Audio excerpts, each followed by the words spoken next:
Using EastWest Virtual Credit Cards properly is very easy to do. Today I'm going to show you how to do it. Enter the virtual card information when prompted for payment details on the online store's checkout page. Ensure the card details are accurate, especially the expiry date and CVV code.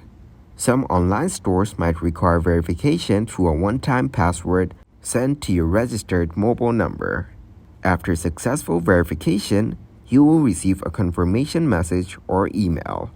Now, use your virtual card only for online transactions.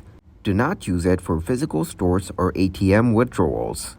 Then, treat your virtual card information like your physical card and keep confidential. Do not share your virtual card details with anyone, including strangers, online stores not recognized, or suspicious contacts. Regularly monitor your transactions and report any suspicious activity to EastWest immediately.